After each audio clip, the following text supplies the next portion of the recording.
Growth and development का आपने part 1 part 2 देखा। अब हम लोग पार्ट 3 की ओर बढ़ते हैं। तो आइए इसके बारे में समझने का प्रयास करते हैं। तो आइए हम लोग शुरुआत करते हैं आज 17 नंबर क्वेश्चन से। 16 तक आपने पहले वाले वीडियो में देखा, अभी तक आपने नहीं देखा है तो जाके प्ले लिस्ट में ज़रूर देख लीजिए, ग्रोथ एंड डेवलपमेंट, वृद्धि और विकास से संबंधित। आज हम लोग शुरू करते हैं प्रश्न 17। किशोरावस्था जन्मोपरांत मानव किस विकास की कौन सी अवस्था है? किशोरावस्था जन्मोपरांत मानव विकास की कौन सी अवस्था है? तो देखिए ये तीसरी अवस्था है। अब कहें सर तीसरी अवस्था कैसे, हमको थोड़ा समझाइए। तो देखिए मानव का जो विकास है, ठीक है, जब जन्म होता है तो सबसे पहले जो हम लोग बातें करते हैं वह बात करते हैं किसकी पता है? तो सबसे पहले बच्चा जो होता है वह होता है शैशवावस्था में। किस अवस्था में होता है? शैशवा अवस्था, जो कि जन्म से कितने साल होता है? 2 साल की होती है। उसके बाद शुरुआत होती है और वह कौन सा होता है? बाल्यावस्था। बाल्यावस्था कब से कब तक होती है? 3 से लेकर 11 या 12 साल। और जो तीसरी अवस्था होती है वह आपका होता है कौन सा? किशोरा अवस्था, जो कि WHO के अनुसार 10 से 19 वर्ष का समय होता है। लेकिन जनरली जो होता है वह 11 से लेके 18 कहिए या 12 से लेके 19 वर्ष ये कह सकते हैं। तो ये कौन सी अवस्था है? तीसरी अवस्था है किशोरा अवस्था।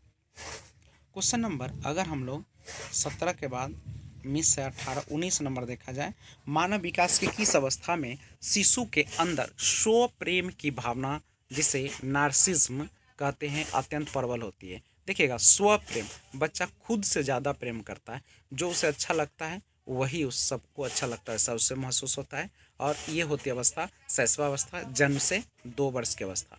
ब्राइड ने लड़की के पितृ प्रेम भाव को क्या नाम दिया? तो लड़की का पिता के प्रति जो प्रेम होता है, यानी लड़की हमेशा पिता का बड़ाई करेगा, पिता के पास रहेगी, तो ये इलेक्ट्रा भावना ग्रंथि होती है। कौन सी होती है? इलेक्ट्रा। और माता से लड़का को देखना बड़ा चालाक होता है।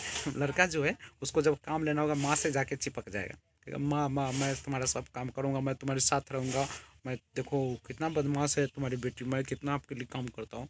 तो ये जो होता है लड़का का जो है एक माता के प्रति जो प्रेम होता है वो इलेक्ट्रा भावना नहीं बल्कि ओडिपस होती है। और लड़की का पिता से जो लगा होता है इलेक्ट्रा भावना होती है। प्रारंभिक विद्यालय आयु किस अवस्था को कहा जाता है? प्रारंभिक विद्यालय आयु जो होता है वह किस अवस्था को कहा जाता है? बाल्यावस्था को। यानी प्रारंभिक विद्यालय अवस्था बाल्यावस्था। बाल्यावस्था में भी कब से? 6 से 11, यानी उत्तर बाल्यावस्था। अगर बाल्यावस्था में पूछे तो उत्तर बाल्यावस्था, चूंकि पूर्व बाल्यावस्था और स्कूल पूर्व की अवस्था है। जन्म के समय मस्तिष्क का भार लगभग कितने ग्राम का होता है? 350 ग्राम का होता है। जब बच्चा जन्म लेता है तो उसका मस्तिष्क 350 ग्राम का होता है। उसके बाद 23 नंबर क्वेश्चन है कि बालक जन्म के समय बालिकाओं से लगभग कितने इंच लंबे होते हैं? तो ये हमें आप कमेंट करके कमेंट बॉक्स में आंसर ज़रूर देने का प्रयास कीजिएगा। आइए क्वेश्चन नंबर 24 देखते हैं। 24 नंबर क्वेश्चन है, शैशवावस्था को सीखने का आदर्श काल माना किसने कहा है? शैशवावस्था जन्म से 2 साल। वैलेंटाइन जो थे शैशवावस्था को सीखने का आदर्श काल कहे थे। अब 25 है, बाल्यावस्था को जीवन का अनोखा काल किसने कहा है?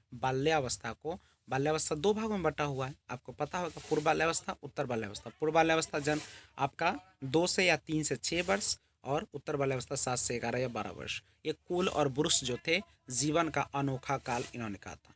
मनोलैंगिक विकास सिद्धांत साइकोलॉजिकल डेवलपमेंट थ्योरी के प्रतिपादक कौन थे? फ्रायड। कौन थे? मनोलैंगिक विकास सिद्धांत के प्रतिपादक फ्रायड थे।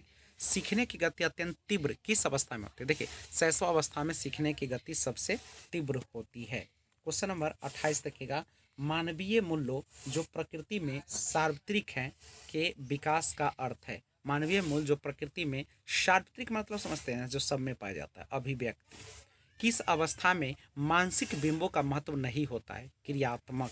याद रखिएगा, हर लोग अपने जीवन काल की कितनी अवस्थाएं बताते हैं? 11। हर लोग अपने जीवन काल की 11 अवस्थाएं बताते हैं। जय हिंद।